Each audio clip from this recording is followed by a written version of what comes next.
All right, everybody, here we are. We are back. It is episode 6. We are back in the car. We are going out to look at a brand new property that Jonah's been working on here. So, Jonah, let's give everybody just a little bit of backstory. Where did you find this deal? So I was going through cold calling all of my leads from Driving for Dollars, and I had called this guy, Mr. Tim, and he had told me, asked him about his property, and he's like, well, I'm not really interested in selling this property. And I was like, all right, that's cool.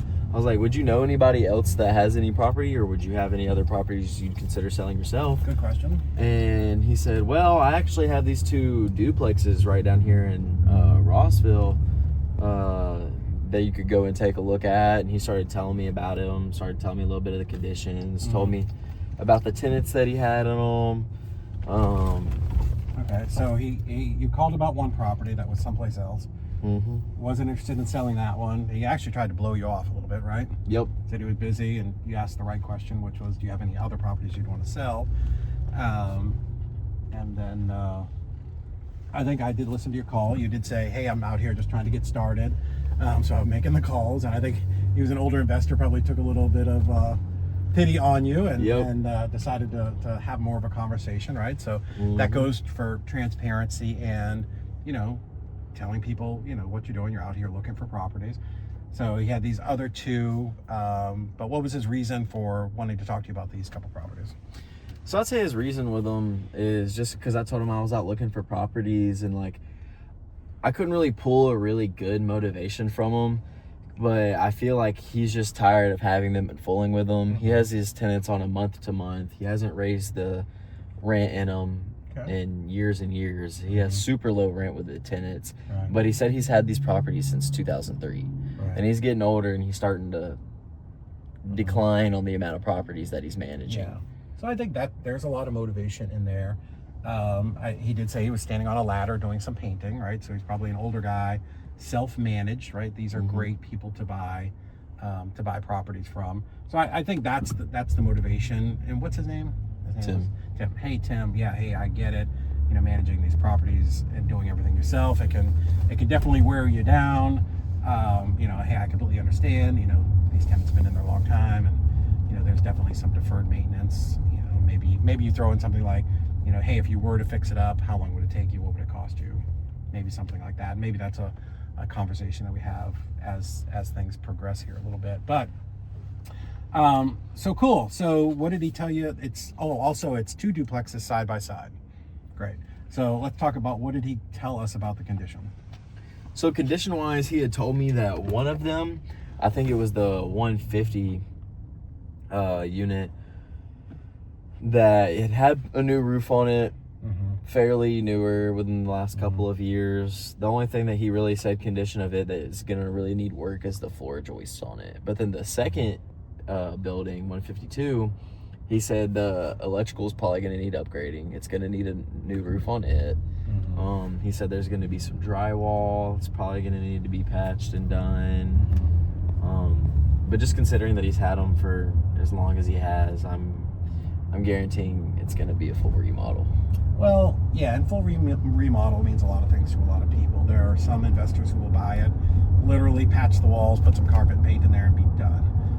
Other people might come in and completely, take the drywall off, fix all the electric, move walls, put new drywall back up, and really upgrade everything. And a lot of that will have to do with the area, right? The area that the property is in. So that's one thing, we're going to go by. I don't want to jump ahead of ourselves. We're going to go by and check. What did he say about looking at the property? Looking at the property, just going and viewing it.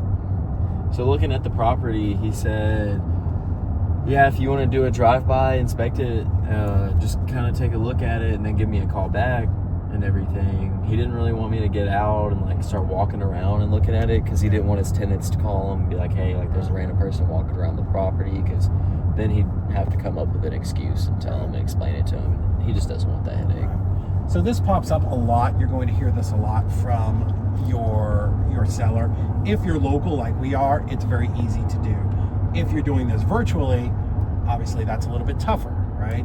You can explain, hey, I'm calling you from out of state. Why don't you give me a little bit more information, as much as you can, so that we can try to come to a number that we think would work, right? So 2 different ways of running a business. Local model, which is what we are doing right now, definitely different from closing virtually over the phone. But so great. So in this case, we're gonna do a drive-by, and we're gonna be looking for a couple of things. We want to see if we can gauge the condition of the property and take that and combine it with what he's told us, which is, there's some bad floor joist and probably some deferred maintenance inside. We know the tenants are under rented. I think he did give you the rent, how much each side is rented for? 600. 600. So definitely under rented. I can tell you, I own a couple properties a few streets back, and a 2-bedroom duplex there, 2-story, is renting for like $1,300. So Yeah. he's way low. So what condition are the properties in, and then what's the area like, right? So why does that matter to us? Because the person we're going to sell it to, is this going to be something desirable to them? Something that's in a subdivision obviously will rent for more than something that is in a trailer park, for instance. So because that goes to speak to the buyer and what they can rent it for, what they'll be able to sell it for, right? Because if we cannot, as wholesalers, if we can't present a good deal to our buyer, they're not going to sign a contract. They're not going to, frankly, buy it from us. So, that's always something to keep in mind when you're wholesaling is, how does my buyer make money, right? How is my buyer going to profit on this deal? And if you can really dial that in so you know exactly how much they can make, that's going to, include, let's try that again. That's going to increase your close rate just tremendously. So. One question I have about the property, and like especially dealing with this type of homeowner, is while I was talking to him, he said that he does not want to do an assignment contract. Yeah, so that means he's dealt with wholesalers before, and probably it went sideways, it went south. It can go bad for a lot of reasons. One, the wholesaler just put it under contract at whatever amount the guy was willing to say or to sign at, and that's not always a win, right? We talk about this all the time. Getting the contract isn't the end of the road, right? You got to be able to sell it, and then you got to be able to close it. So if you're just contracting at whatever number they give you, you may be too high, right? And you may be too high because you didn't ask good questions about the inside, or you didn't get a good feel for the number of repairs that were needed, and because of that, your underlying contract with the seller's too high, and you can't find a buyer. Maybe you might even be above what the buyer would pay, and there's certainly no assignment fee in there for you. So, that's the first reason. Maybe they didn't do a good job marketing. They didn't know how to sell their property or sell their deal. So that, but at some point they got burned by a wholesaler. They should not have even realized that it was an assignment deal. The wholesaler should have put it under contract, gotten pictures, gotten video, found their buyer, assigned that deal, and then it went to closing. So we face this a lot, right? This is why there are regulations out there. If you're in a state and you're not sure if there are regulations against wholesaling, go to this website, The War on Wholesaling. My partner and I put together a very extensive 33-page report that details the 18 states and the 2 cities that have very specific laws about wholesaling, and you can pull that up and see exactly what is going on in each particular state and how you can work legally and ethically in those states. But anyways, back to this. So yeah, he got burned by a wholesaler at some point. That's all. So yeah, so that does make it a little more challenging. It might be a case where you have to actually double close on the property, which means bring the funds to closing. So if it's $300,000 and you're selling it for $350,000, you may have to bring $300,000 in and then resell it again as a separate transaction for $50,000. The downside to that is you're paying 2 sets of closing costs. So cool. All right. So we are in Georgia now. We've left Tennessee. We're in Georgia. This is the Rossville area of Georgia.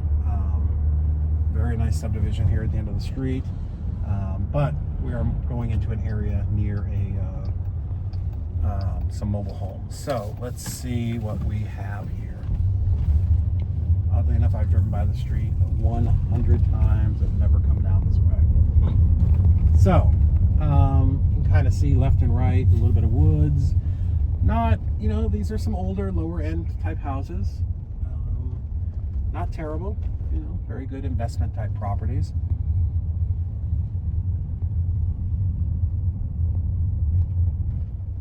So, some some trailers, some old trailers here. Yeah. Okay, here's actually the first property. I don't know if you can zoom out that window. So the first one there is blue. Brick exterior, which is good. And then the next one is this brown one. So you'll see, we're not going to slow down too much because there's people here, but it definitely looks like it's got some deferred maintenance, without a doubt. Boarded up window units. Yeah. And now looks like we're into the mobile home park here, so we'll take a little loop around here. So I think he was saying he would sell it at a $100 a square foot, which is probably going to be pretty high. Said 170. It was 1,700 square foot, and he said $100 per square foot. And that's okay. Like you have to have a starting point, and at least he gave us that starting number. I don't know where to turn around at in here. I've never been here. You're better than me. I just pull in a driveway. Well, I will. There's somebody behind me, and it's going on. Interesting. And then it must just end right here. Now we're out. All the years I've owned properties and lived in this area, and I've never been down here. This is why when you're driving for dollars, you get that little map thing from Deal Machine, so you can see where you have and have not been. This would also be a good area for you to be driving down here. All right, so we're going to take one more drive by, and then we'll talk a little bit more about the property and what we are seeing. So I think the strategy here is going to be, to call them up. Hey, Tim, we're definitely interested. Let's do this. I don't think we're at the the price you stated. I think like it needs some work. I can understand why you might want to sell this one and not fool with it.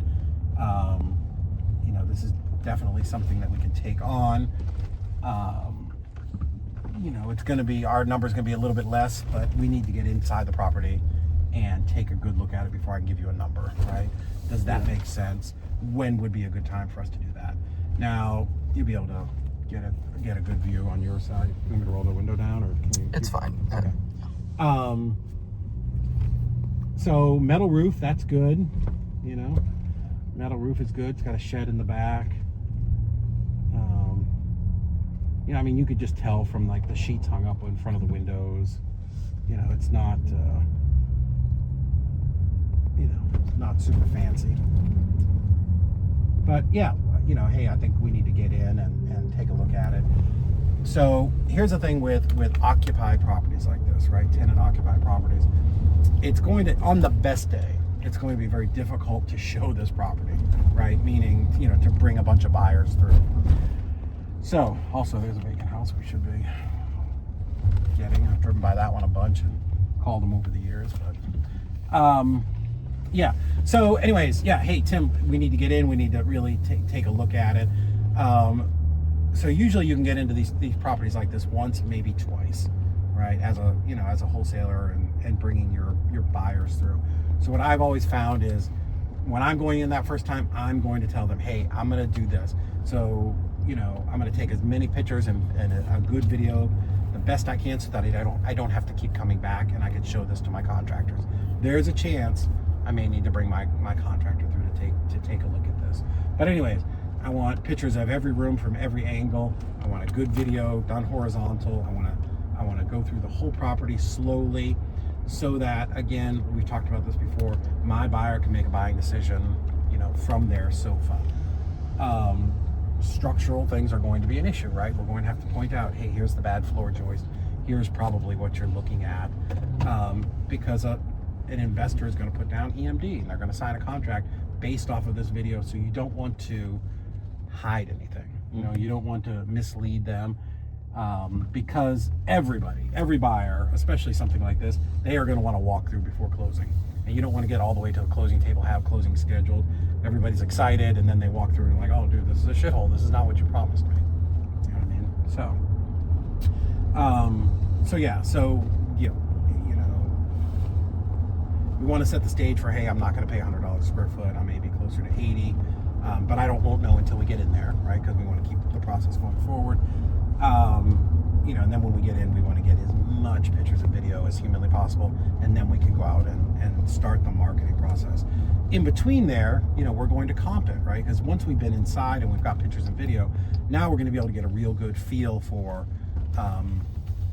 are we even priced right? You know, are we in the ballpark? Are we in the range of, you know, what a buyer would be willing to pay? So, Yeah. cool. Gotcha. Cool. So this is a duplex that we bought, owned for a long time, and then we ended up remodeling it and sold it. Actually, Heather sold it. It was one of the last things she did as a realtor. It was a 2-story duplex. Front door goes upstairs. Door in the back goes downstairs. So, yeah, new windows, new roof, new soffit, new siding, new paint, the whole thing. Everything was brand new. Nice. And we set the record for the most expensive duplex in Eastridge at the time for $248,000, something like that, which now that thing's probably $350,000. Mm-hmm. A mere 3 years later. Crazy. But these are good streets to drive. North Georgia here and Eastridge are good solid areas. Very desirable. There will be less properties on a street than in, you know, the downtown area, but certainly very desirable. So, anyways, so what are your thoughts? What's your next step going to be? My next step from here is going to be to go ahead and call the landlord of those 2 duplexes and just kind of tell him, like, hey, Mr. Tim, I drove by, I looked at the properties and everything from the outside. I know you said you wanted $100 a square foot. I'm thinking more about 80 currently. I really need to get in and get like a good picture and video of the inside of it and get an inspection just so I know just so I know what I'm buying before I do. When would be a good time that we could get that set up for me to do that? He's like, well, I'm guessing he's gonna be like, well, I don't want, you know, coming in and out and stuff. I'm like, well, sir, I'm only gonna be there one time, get this picture and video. I may have to get a contractor to come again, but even then it's just gonna be twice, maximum.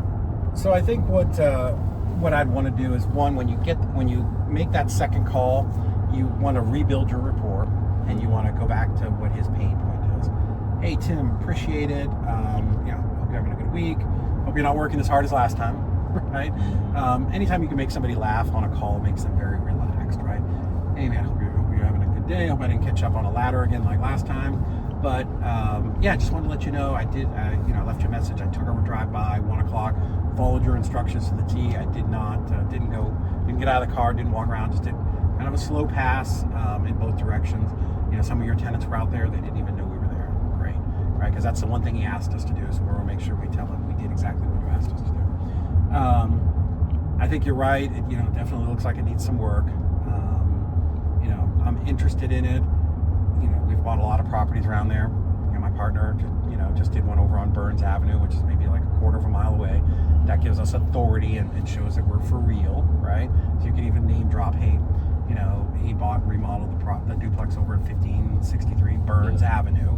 You know, like that's something that's lookable-upable, right? There's a word for you. But, you know, that it was, you know, he could say like, oh, these guys are for real. They're not just jerking my chain. Cool. So, yeah, man, definitely something we're interested in. You know, we've done some stuff in that area. I'm not sure that we're at $100 a square foot, but to give you a real number, you know, I need to get in and take a look. Would that be, you know, when would be a good time for us to do that? You know what I mean? Mm-hmm. You can throw in some stuff, you know, without it being in it.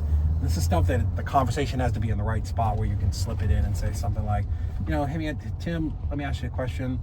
You know, just on a scale of 1 to 10, 10 being fast, 1 being slow, you know, how quick are you looking to sell this thing, right? Again, you can't force that in there. It's got to be very natural. But, you know, how quick are you looking to sell this? Cool. Well, listen, we're definitely, you know, looking to do something. You can say, hey, we just moved some properties. You know, we're looking to close on something. So, hey, the next step for us would be to get inside, take as good of a look as we can. I can definitely bring my partner with me. You know you don't want to run a bunch of people through there. So this is what we would do. I would take a really good video and, you know, as many pictures as I could so that I can show that to my contractor so I can start to put together some repair estimates, right? Because when we buy it, we're going to go in there and, you know, we're going to want to bring everything, you know, up to, you know, just to match our rentals as best we could. How does that sound? cool, when's a good time, right? So we're setting the stage for one, we're going to go in there. One, we want to take pictures, so that's not going to be a surprise. And you could say something like, because he had brought up being the insurance guy, right? You could definitely say, hey, we're happy to be the insurance people, or whoever, contractors, whatever, we'll be whoever you want us to be. But by getting those pictures and video, and then we can make them a real offer, right? So this is where in local model wholesaling would be better than virtual, right? Local, because we're going to stand in the property. We're going to be able to feel the dip in the floor, the smell, see the tenants, right? So our number will be a little bit more accurate than if you were in California just talking to this guy on the phone, right? Mm-hmm. So that's good. We have that going for us. When we're talking to potential buyers, we can say, hey, I walked through this property. I felt it, I saw it. When they start asking questions, it's a lot less of I don't know and more of, hey, yeah, it does look like the cabinets are going to need to be replaced, right? So we can, when you're standing in a property, you can calculate, here's what people would be willing to pay, a little bit better than when you're doing virtual. If you're doing these things virtual, that's cool too. The more properties you do and properties that fall out and you get feedback from your buyers, you just naturally get better at it. Does that make sense? So Tim, like it, we've done deals in that area. I'll even give you the address of one that we just did. Definitely interested. I don't think I'm at 100 just my guess from looking at and doing 1,000 properties from the outside. Probably going to be a little bit less, but to get you a real number, I've got to get in there and really see what it looks like. When would be a good time? Tuesday, great. Here's what we're going to do. I know you don't want to run a bunch of people through there. In fairness, it is going to need some repairs, so that is something I might want to have a contractor come through and look at really, carefully just before we close. I'm sure you understand that. That's a question he has to say yes to, because nobody's going to buy something completely sight unseen. If it was a sight unseen, dude, we're going to give you $50 a square foot. You know what I mean? Because now we're taking a huge gamble. I'm not saying that to him, but just for everybody's thought process. So hey, the next step is let's go over there. We'll take a bunch of pictures, video. We're going to do that to kind of mitigate or not have as many people walk through as possible. And and then we'll get a contract signed, and how quick do you want to close? That's the steps of it. Once we have a contract and we have those pictures, now we start marketing to buyers. Going to have to be very specific with buyers. Do not walk around the property. Do not call. Make your offer based off of what we're providing here. You will get a walkthrough before closing. Right? That's how you would handle this type of deal. Yeah. Now, so like with a double close, you would still handle it that way? Well, a couple of ways. If I could find a buyer who is willing to close on it, sight unseen, with just a quick walkthrough at the end, great, I would assign it, right? If I could do that, it'd be very seamless, and it's not gonna, he's saying no assignments because he doesn't want to be every day showing, you know what I mean? You got to think about, what does assignment mean to him? You know what I mean? Does he care that we're going to close it in an entity name? No. You know what I mean? That's very easy to handle, because honestly, he would not see that until the day of closing, where he's ready to get his check and go. Yeah. If you have to double close it, that's okay. But if this is, let's just say it's $300,000, closing that could cost you $4 or $5 grand. So if you were going to make 30, now you're going to make $5 grand less, right? Why do that? There's no upside to doing that if you don't have to. So yeah, preference is always to assign, but if you have to, it's fine. We can fund it. We have transactional lenders, people that can do that type of closing. So cool. What other questions you got? We're talking to him about like going through it and all. I feel like with the rapport that I dealt with him over the phone and was talking to him, like I'd almost kind of lost him on him, because like, yeah, like we look at this, and he was like, yeah. And then I was like, yeah, but I'm just like looking for my first property and everything. And that's when he told me, he was like, well, if you wanted to buy it, then like, yeah, I'll send you the information about it, like text me about it, and then like gave me his asking price. Yeah, so cool. So one thing that's important is maintaining control and authority. So when you're like, well, yeah, kind of, you're very wishy-washy, and then it allows him to take control in the conversation, right? So here, none of that was in my voice. Hey, Tim, here's what we're going to do. Here's what we're going to do. How does that sound? Does that sound like what you're looking for, right? Like I'm in control of that conversation and moving the conversation forward. You know what I mean? Yeah. And I get it. First deal, 3,000th person I've talked to, right? So that's a skill that you start to develop. But this is why you're getting, this is the coaching, right? This is what you're getting. Yeah. So yeah, hey, absolutely love to buy it. Very interested. Did a deal over there. You know, I've just started working. You know, I've got a partner and a mentor that's coaching me through this. Definitely very interested. You know, let's do it. Here's the next step. Would you like to move forward? He's clearly wants to sell these properties because you called him about something. He tried to blow you off, and he's like, oh wait, I do have these other two that I might want to get rid of. So these are probably the two crappiest in his portfolio. You know, He just wants to get rid of them. yeah. And 2 duplexes side by side will be an easy sale if they're priced correctly. Okay. That's that, man. Easy peasy. Heck yeah. Better go call him. There you go. Probably gonna call him on my way back home. Yeah, I mean, I would be in a spot where you can talk and maybe write some stuff down. Hey Tim, super excited. Went by, saw it. Definitely there were tenants outside. Want you to know I didn't jump out. I didn't go walk around. Very interested. We just did the property, you know, 1563 Burns Avenue. Yeah, I think you're right. It definitely needs some work. You know, I don't, just a guess from taking a quick look, I don't know that I'm at $100 a square foot, but I might be close. To really figure it out, I've got to get inside and, you know, just take a walk through. I'd love to bring my partner. You know, again, we'll take pictures and videos so that we don't have to do a bunch of walkthroughs with different contractors. You know, before closing, I'll probably have somebody that'll need to come in and just take a quick look and, you know, firm up some estimates for me. But yeah, I would love to move forward. The next step is walking through. When's a good time? Feel how that comes across?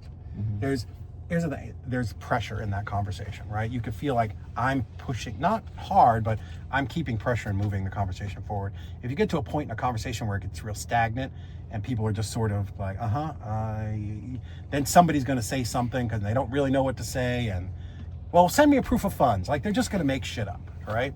But if I keep control of that conversation, keep just a little bit of pressure on it moving forward, then, oh, okay, that makes sense. Yeah, and it sounds like I know what I'm doing and I've done this before, and we're gonna move the process forward. I don't know any other way to say it. Gotcha. So that's it, man. So this is what I would say is, hey, love to do it. You know, you could say I'm gonna be out of town, or my partner's gonna be out of town, or whatever you want. You know, we can set. I would say, Tim, I know it's gonna take you a couple of days to get all this set up. How about something maybe, you know, the end of next week? You know, maybe Friday or even Saturday. When would be a good time? If you just want to let the tenants know we're coming, that's cool. We can just go do it ourselves. You know, I don't want to inconvenience you. You know, we can be in and out of each unit within 10 to 15 minutes. It won't take that long at all. So, easy. So that's a wrap. So next time we're doing a video, we're going to be talking about this deal and whether or not it's under contract or not. All right. All right. We're going to get it under contract? We're gonna get it under contract. We're going to get it under contract. We're gonna get it under contract. This could be a nice $40,000 deal, man. I'm hoping so. I don't hope. Get it under contract. Let's set up do the thing. Let's set up the walkthrough and go do it.